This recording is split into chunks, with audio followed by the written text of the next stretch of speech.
Well, good morning. We're here. Everybody here ready for a nice jam session in a way with the energies. Oh, I hope you're having a good day. I feel like I'm running behind again, but that's okay. We'll run behind. Maybe that's the divine timing of everything, giving everybody a chance to get on board and join the fun.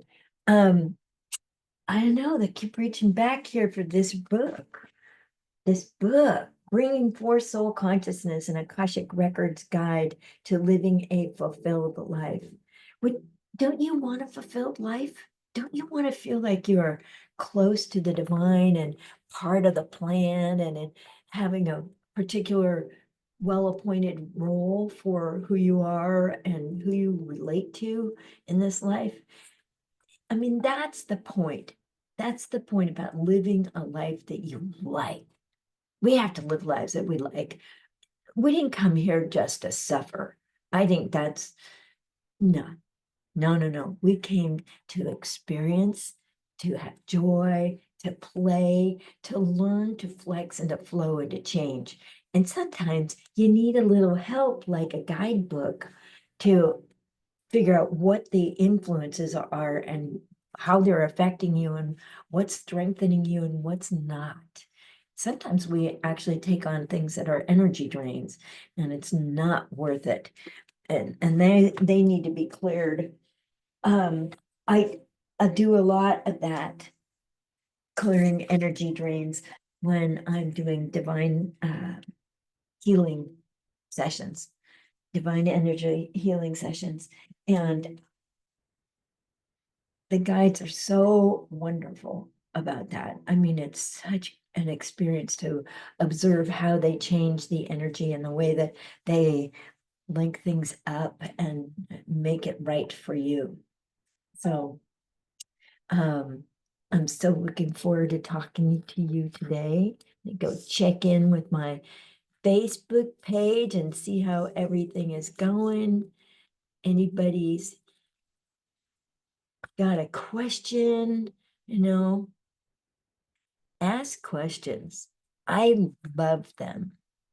Questions are really valuable. I mean, how else are we going to get information like, why did I have to have three tubal pregnancies, a miscarriage, and get the baby back? Why did I have multiple sclerosis? Why did I have fifth grade year lots of bronchitis? Well, it was through my Akashic records that I figured out the answer to these things, and through asking questions like, why did I have to have bronchitis most of my fifth grade year? And it was very valuable to find out, what was I really getting out of being ill through most of my fifth grade? And believe me, there were payoffs, and it was a-okay with me to be mucus headed globby mess for so much of the year. To have a day off where I didn't have to perform, didn't have to be cute, didn't have to be smart, didn't have to do what they said I had to do at this minute and be in this place at that time. Um, it I was okay with that. I was definitely on for that. If that's was the exchange rate, okay. Sold. So, I'm really enjoying doing readings for people where I connect them with their loved ones who passed and receive messages from them and help them manage the grief and grow past the grief even. And it's so valuable to know that it eased somebody's pain to be able to connect with the person who had died and to deal with the grief in a very conscious way Um, Good morning, Darla. Wonderful. Oh, um, and if I'm going to do a side segue here for a second. My mother's knee is really bothering her. And if you all would just hold her knee in healing light and imagine everything working as it's meant to, completely organized, fully functional, no hindrance. There's nothing wrong with the design, the function, and the performance of this knee. Both her knees, actually.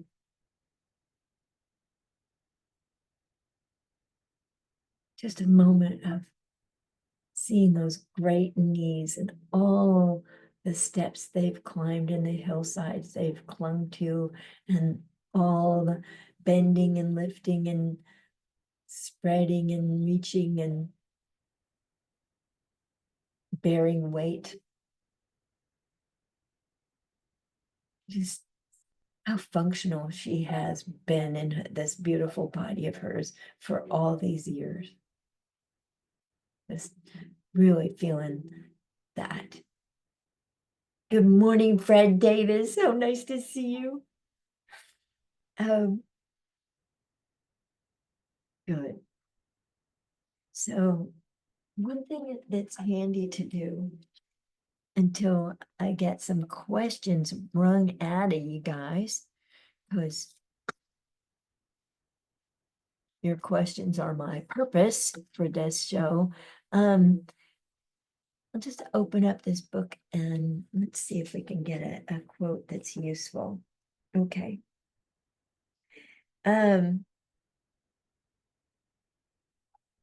Okay, here we go on the theme of talking to loved ones who have passed. This is from chapter 32, page 253. It says, often it is during a human being's last moments of consciousness that they remember the moments of extraordinary beauty. They feel again their appreciation for a beautifully functioning body and the beauty of love and kindness. They remember dancing, laughing, gazing into a loved one's eyes, the beauty of a baby. It is often during the last moments of their life that they realize that access to beauty, creating more beauty, and having beautiful experiences are useful, satisfying, and calming to the insatiably hungry personality consumed by acquiring money, power, and influence. We support you in experiencing as much beauty as you can during your embodiment. We assist you in experiencing beautiful inner and outer states in your quiet times, in your meditations, in your visual world, in your imagination, and in your daily life and in your dreams. Beauty soothes. Beauty stills the racing mind. Beauty captures you. Beauty fulfills a deep human need. Beauty is freeing. Beauty stimulates change, intrigues the chatty mind, offers a different perspective, opens the imagination to alternatives. Beauty exists deep within the inner self. Beauty is often seen as an expression of the divine. And that's why I think you all are beautiful, because you all are expressions of the divine in your own way and in ways that the divine loves to experience herself as you. I mean, isn't that the point? Having the divine experience herself as you in all your permutations and all your moods and all your expressions. we're really part and parcel of this whole ride, much more than we give ourselves credit for. Beauty relieves the monotony of the expected. Beauty awakens the spirit within. Beauty inspires creativity in recreating a vision or through copying nature's offerings. Beauty exists to comfort you, to collude with you, and to focus you.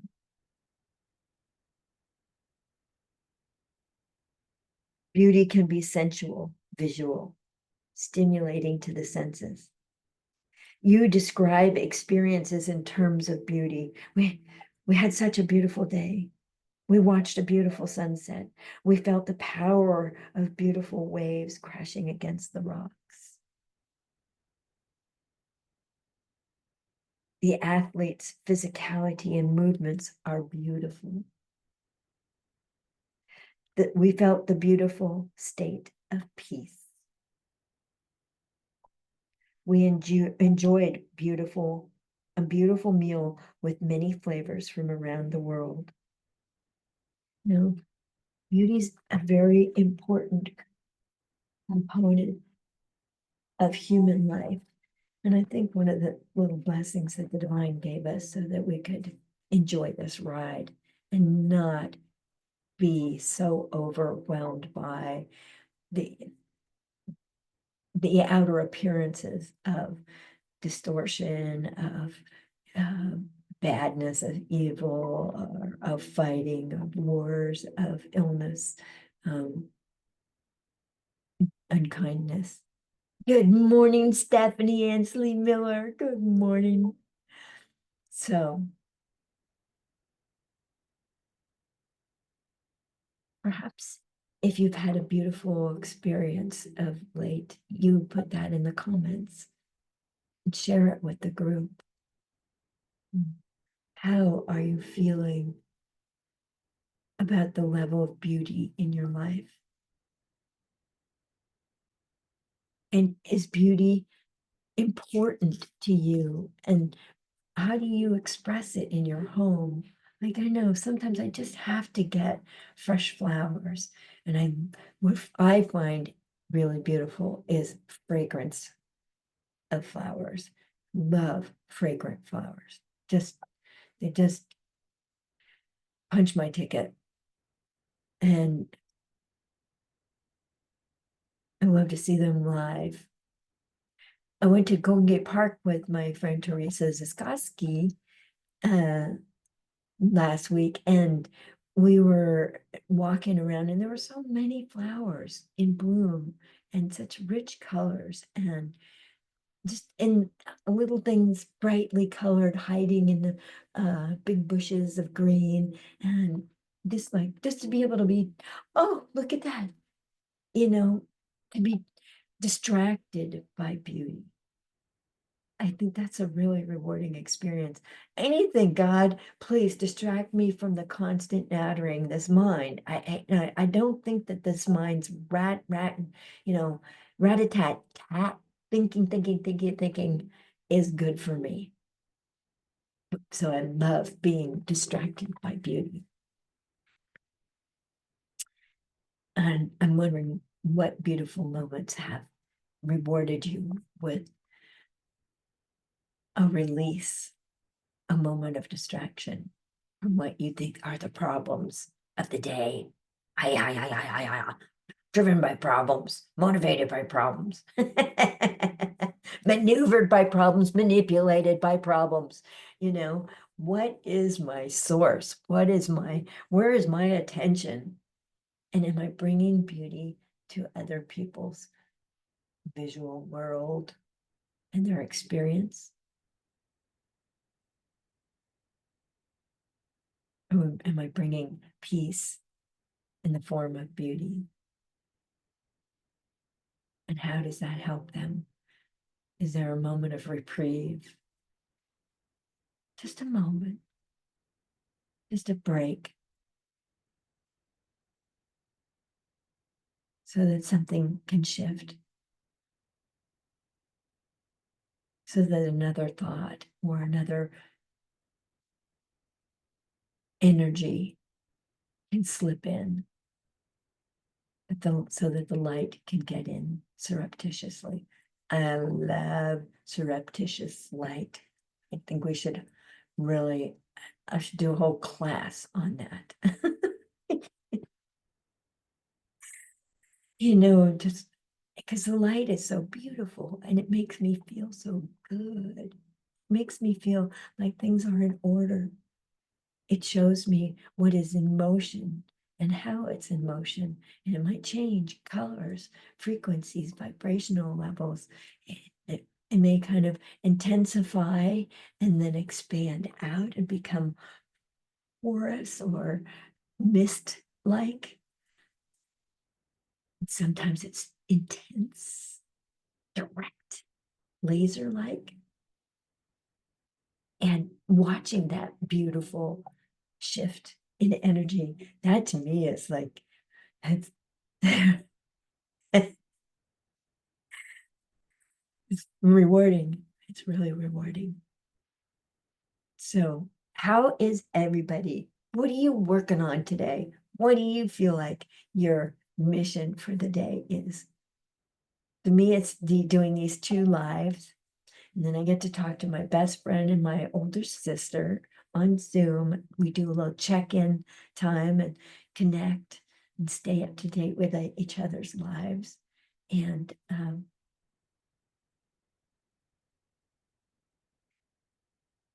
oh yes, and I get a haircut. I don't know what I'm gonna do. I'm mostly going in for a trim, I think. I don't know. Suggestions? I'm open to suggestions. Oh, okay. I can't wait to put well, Lisa, my daughter, calls it an explainer video about my book. And it is awesome. I'll put it in up on this group page, because this whole Bringing Forth Soul Consciousness group page is dedicated and springs forth from the book, Bringing Forth Soul Consciousness. And I think that you'll like the overview that it gives you. It goes through the what, why, and how, and the principles that are really key. And it brings so much clarity, and it's so compact and informative. Really great video. And I marvel at what she could produce, because this is like so far out of my ability and my skill set. And to be able to put these words and together with the beautiful imagery that she produces, that vibrates at the right level, that matches the work and the information in my book. So it's really remarkable. I'm so proud of her and what she does, and I'm so grateful. I'm so relieved to have somebody in my corner helping me get the message out effectively. And I hope it does reach people in ways that are useful and helpful. I think a really good idea is to encourage people to buy one question readings for their friends and family. Like, just give Annie the one question, let her do a voice recording, I get 12 hours to answer it. And I send this channeled voice recording that answers the question. And you get a lot in these things. They run 8 to 15 minutes. That's a lot of juice for 28 bucks. And it's a marvelous gift. It's very affordable, and it's pretty unique thing to give somebody. Like, to say, here, take this question and explore it in a different way. And here's your gift. This is your free pass to do it. And I think we should all buy our friends these things. That would be a good, you know, it's a reasonable gift. It's adventurous. It's a healing gift. and it adds beauty to our lives. And then you're giving somebody something really unique and attuned with who they are. Let them be more who they are. Mm. Page. Let's see what we get out of that.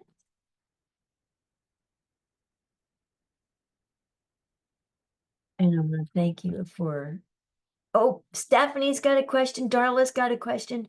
Oh, here we go. Okay, I'm going to go Darla first. So many prophets on social media. Can't they all be getting messages from God? Oh, can they all be getting? Certainly. You know, different voices have different registrations with people. And they suit people's needs in certain ways. Now, my principles may not agree with someone else's proselytizing, or what they are, the words that they are speaking or their perspective, but I can expand to include, because why limit things to just my own thinking? The divine is very, very diverse and very, very luxuriant in her expressions, and varied in her expressions. So who am I to dim down those expressions? And when I get stuck in judging, my message is better than their message, or their message is better than my message, or oh no, maybe they're right and I should be more fearful. And then I'm stuck in the good and evil, mess of opposing points of view, and that trap of two powers: good versus evil, right versus wrong, us versus them, up versus down, better versus worse. When I'm stuck in that judgment, my head's like a ping pong, and there's no right place to land. And I have to step back. I have to expand to include and call in the divine and say, okay, what's valuable here? What is the most healing? What is the most comforting? What allows me to mesh and merge with the divine in the highest way possible? Is it this message or that message? Or maybe I take a little bit from everybody. Can everybody be wrong? Can everybody be right? Sure, why not? Do you think the divine is sitting up there in her throne going, oh, well, that's incorrect? She's just going, oh, that's somebody's expression.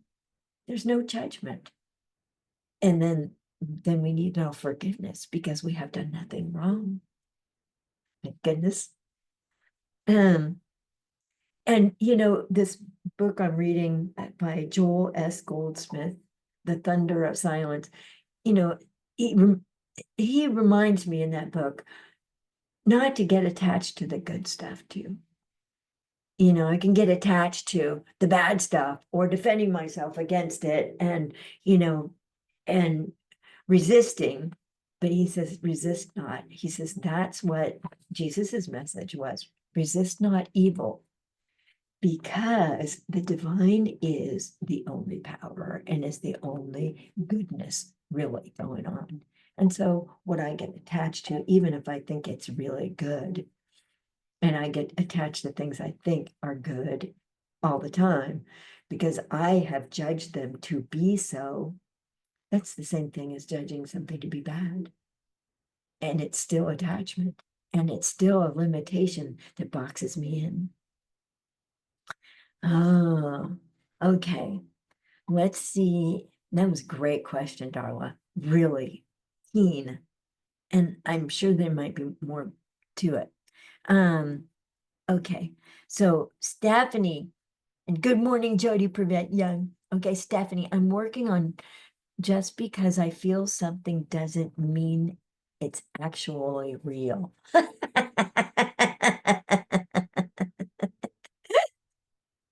I'm laughing because I totally get this. For instance, just because it feels like abandonment, I am not really abandoned. I'm actually loved and cared for. I've been working with my inner child a lot. Oh, exactly. And I'm with you on that. And I think it's a really good idea to examine that. It's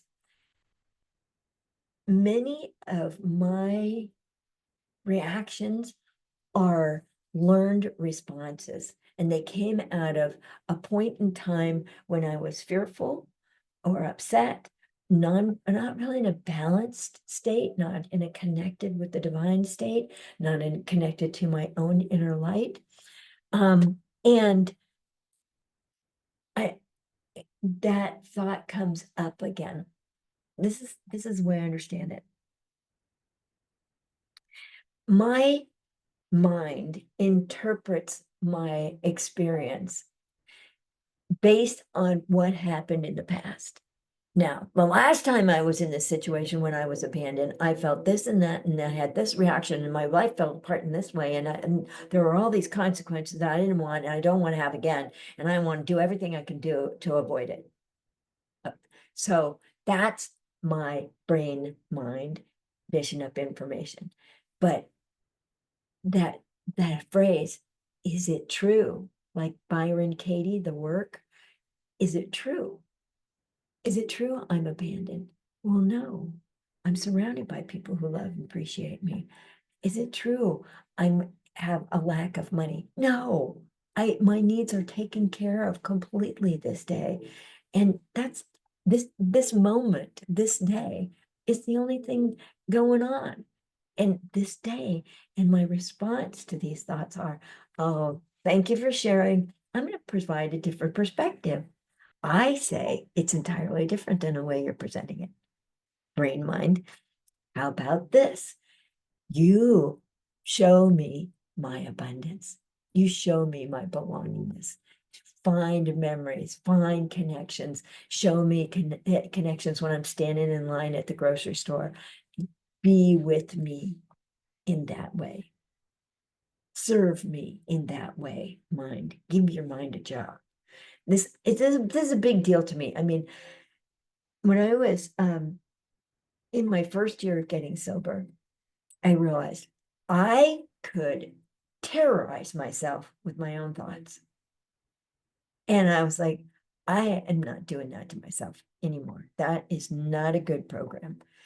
See what could go wrong, be prepared, see what I'm seeing. That was a big one. What am I really seeing? Oh, this person was already telling me the truth about themselves. And why is it such a shock that they relapsed? They told me they had a history of relapse. And I just sort of went, oh, I don't want to, like that. So I realized I had a choice about what I think. Do I want to think the bad thoughts? Do I want to think the scary thoughts? Or do I want to think the thoughts that are inspiring? Or ask questions like, is it true? And one of the questions on my confirmation letters for when people get readings is, oh, Joel Goldsmith, Jody, that's really good. I mean, he's been a staple in my world. Very it reframes spirituality in a great way. But anyhow, one of the things that I realized is that I get to choose, and it's up to me. I get to tell this what is true. And one of the questions on my confirmation letter is that I suggest people ask, what's the truth about me and fill in the blank? Maybe you want to know what's the truth about me and my allergy to chocolate, whatever. What's the truth of me? And this relationship. What's the truth about me and this pet? What's the truth about me and my love of this plant? What's the truth about me and orchids, right, Fred? And what is the truth? And that question causes me to become expanded and look from a higher perspective, not from this, every little inch of me is physicality, and I'm all tight over here and I should be that. And oh, look, my head's cocked on one side. That means I need to get adjusted, blah, blah, blah, blah, blah. What's the truth about me? And self-centeredness. Well, I'm my favorite topic. Of course. And that ego, well, the ego is like, tell me more about me. you know? But everything in our path has some value and impetus towards helping us expand, evolve, shift, change, embrace flexibility, embrace change. So much of my personality and my ego wants to like nail everything down, make it the same, give it a formula so I can repeat it. Okay, yesterday I had this much green tea and I ate exactly these things and I felt really good. So I'm going to do it again today and I'm going to get the same response. No. Today is its own animal. Today is its own creation. So I have to respond authentically in the moment to this creation. What is it I'm creating today? Yesterday, done. Bye. In the wind. Great day. Great day yesterday. Loved it. Today's a great day, but I love it too because I get to spend time with you guys. And just because I feel something doesn't mean it is actually real. Oh, yeah, excuse me, folks. Forgot to turn that business off. And for instance, just because I feel like abandonment, I'm not really abandoned. I'm actually loved and cared for. I've been working with my inner child a lot. And exactly. And, is my inner child my ego? Or is my ego using my inner child to keep my head in the problem as I see it, the thing I need to fix in myself so I could be better than I actually am right now? Or is my mind, is it true that I need to be better than I actually am right now? Is it true?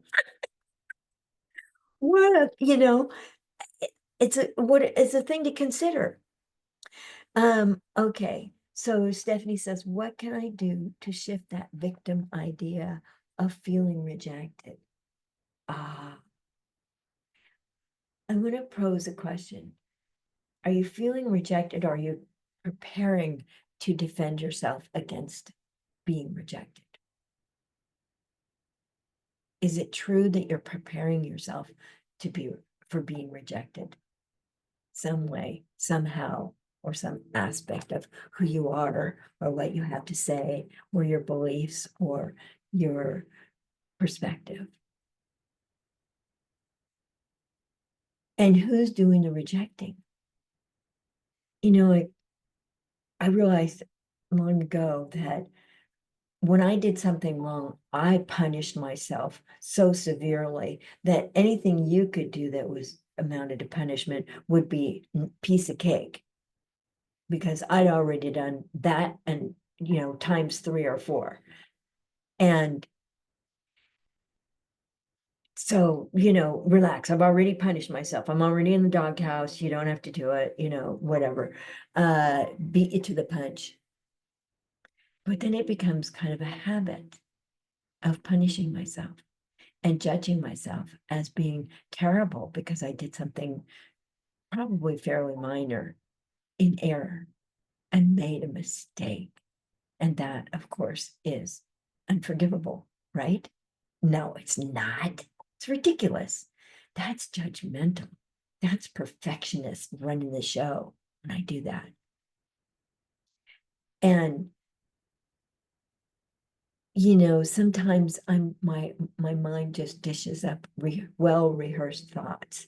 Like I just sometimes ask my mind, like, come on, give me a new thought. Let's go somewhere we've never been before. Let's think something entirely different. And that's when I start maybe listening to an audiobook or and I recommend the audiobook of Bringing Forth Soul Consciousness. And it's on Audible. And anyway, I listen to my book on Audible when I go out for my walks because it's like, ah, being reminded again and again, there's so many options that bring are brought forth in this book, like a different perspective or a different way of dealing, or bringing my attention to a higher perspective.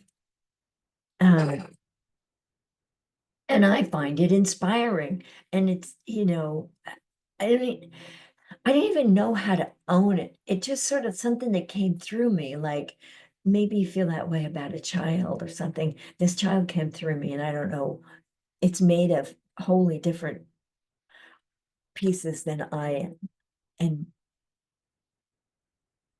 And it's worthy of appreciation. Um, but anyway, so ask my mind, give my mind the job of finding new thoughts. Let's hear something new today. Or let's make a point of hearing 3 new perspectives today about something. Something. It can be anything. It could be anything, but just not the rehearsal of the same thoughts that my mind is habituated to. Now, remember that movie, What the Bleep? Um, I watched that one a lot. I think we bought it at one point. And I watched it a lot. One of the things I really related to, and I remember clearly, was she's standing in front of the mirror and she's going, I hate my thighs. And you're watching this sort of cartoonish brain releasing these chemicals in her body, and she's getting addicted to these chemicals. I hate my thighs. So you repeat that thought and hate her thighs, and these chemicals are being excreted, and she's just like they're going for the ride. And it's it's that's the nature. I can change the chemicals released in my brain that causes my body to feel a particular way by changing what thoughts I think. I love myself unconditionally. That is a whole different message to give my body. And it may take kind of like a acting as if or muscling it. But, if thoughts are really habituated, then why not habituate myself to thoughts that are more pleasurable, more serene? Oh, I find that quiet calmness within when I go into my permanent atom of light. And then it doesn't matter what shape my thighs are in. I can love my body in any shape. It really, it's a beautiful body. It's walking me through this life in lots of different shapes and sizes and and degrees of wellness or ability or balance and fitness. It doesn't really matter. And the thoughts that I used to terrorize myself are just other representations of the war that might be going on between Israel and Hamas, or Russians and Ukrainians. And we're just, you know, shipping bombs to support them all and selling war goods with our thoughts. Do I want to generate war within? No, no, not at all. And does my creating peace within ripple out and assist myself, my household, my neighborhood, my county, my state, my country, my continent, my world? Yes. Yes.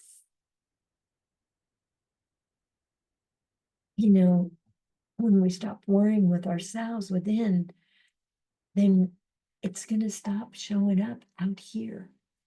It obviously it's taking a while for us to evolve into that. But let's get busy. We can do it. Let's have 3 new thoughts today. And then write them in the comments and share them with the group. Oh, I'm always interested in new thoughts. What was a new thought for you? You know? Jody Prevette says, let there be peace on earth and let it begin with me. Yes, yes, yes, exactly. And, scooch around in this little chair. Let there be peace on earth and let it begin with me. And that is actually taking responsibility and not being a victim of the thoughts that my mind has learned to use against me, not to weaponize my own thoughts and use them against myself as material for judgment, punishment. This is why you're not good enough.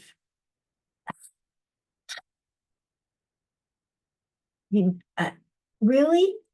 We could do better than that, right? Much better. We can do way better than that. Let there be peace on earth and let it begin with me. We carry that peace within us. And I think it's representative of the permanent atom of light with which the divine created each one of us as a point of consciousness and from then into a soul. Yeah, when I think that, I feel better.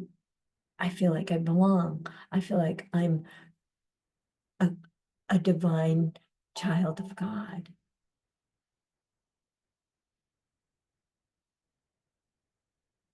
I love you too. Thank you, Jody.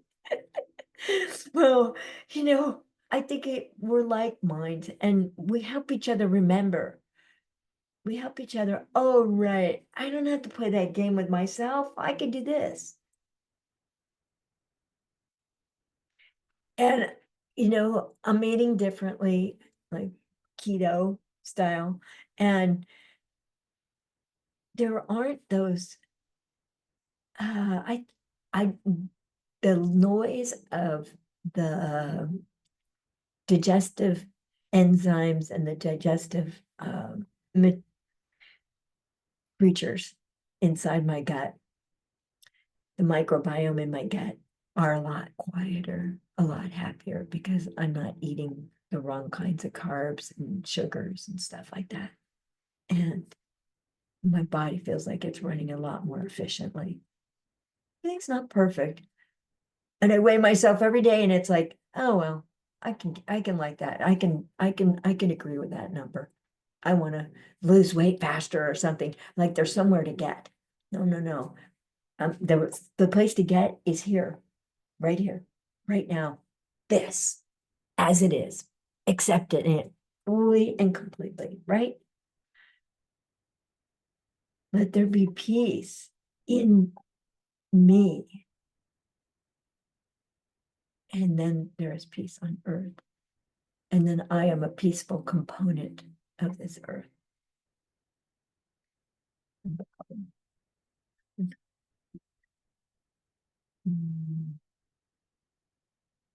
My goodness. Oh, yeah.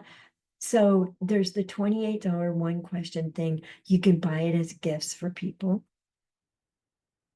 Uh, that's great. I'll figure out some way to and let them know that there is a gift that they've purchased, and I will track it for you. And also you can get readings for $76 off. It's a lot. That is a lot. So instead of being $254, they're 178. And you know me, the reading, it takes what it takes. And I try to give at least a little bit more than you might have expected. Or I like to over deliver just a little bit. Hopefully I do. And that to me is just doing the job right. But that low price, $76 off, is only good till through this month, August. And so you can buy them in advance and schedule later, like put one in your cupboard for later, one in your back pocket for later, because you might need it. And also, if you refer somebody to me, you automatically, right off the bat, get a $28 one question personal guidance reading for when you need it to. So, and I do appreciate referrals. What you say means the most, and it goes the farthest. What I say about it, about myself, really doesn't matter. But when you say this helped me to someone else, then that gives it credibility, because you all have credibility. Oh, love it. We sign up on your website. You mean for the $28 ones, or to purchase? Yeah, or everything has their own price. Oh, for readings, sure. I mean, if you want to send me $178 and book later, that's fine. And then I will make a note in your, I wanted to say chart, like you're a patient. You're not a patient, you're all weller than I am. But I can make a note in your contact that you have a credit of $178. And so it's there. My business is pretty simple. So sure, go to my website, or go to my Venmo at Annie-Batchelder, and that works really well. I do Zelle. I even take checks. I have customers who are like, I pay by check, and that's what they do. And I'm so glad they do. And then they send me lovely thank you notes and with the check enclosed. It's really sweet. And my new address is 59 Bolinas Avenue in San Anselmo, California, 94960. And so if you send me $28, I know you're buying a one question personal guidance thing, or 178 means you want a 60-minute session. Maybe you're going to have a divine energy healing, or you're going to have an Anubis channeling where we organize your chakras. And Anubis has a wonderful perspective of things and can be very funny. After all these centuries and thousands of years of working with humans, Anubis can make a joke. Thank God.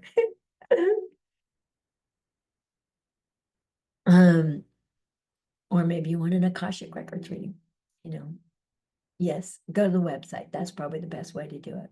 Plus, if you haven't seen it, my new website is gorgeous. My beautiful daughter, Lisa, built it for me, she and her husband. And it has all her artwork in there. And it's just, the colors are vivid. And all the new art you see on my posts, it's all because Lisa did it. Lisa Davis. She's amazingly brilliant. She's got that wild combo of technology and artistry. Like, go figure. She's undaunted by technology, where I'm like, don't make me. And she just started banging around in there. She says, I just bang around in new software and find out where it breaks. I'm like, oh no. And yet she has these incredibly brilliant, colorful images that are they speak so directly to the energy. So directly. It's just wonderful. All right, folks. I'm gonna refresh my page because I think we are coming to a close for today. But I want to check and see if I missed any questions.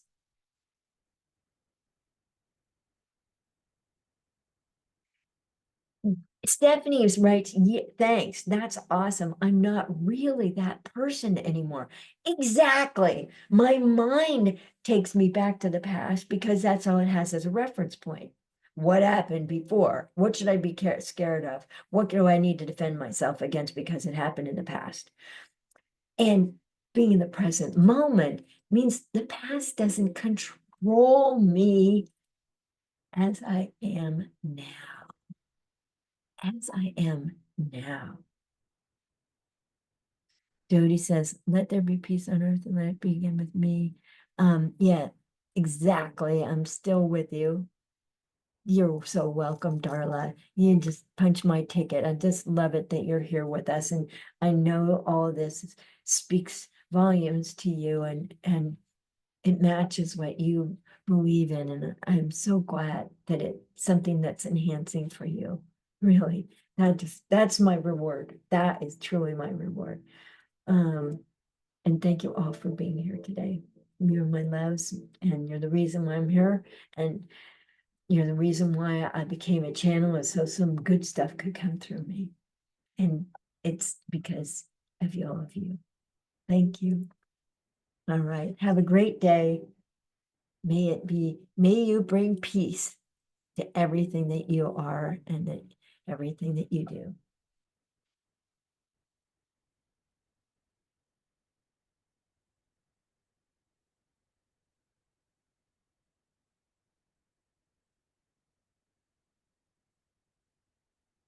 Oh, better turn off the Zoom before I forget. If you would be so kind and subscribe. Just subscribe, like, share. Share is really good. Love sharing. Share the good, what works for you and what helps you. Thank you for being here. Much love. Bye.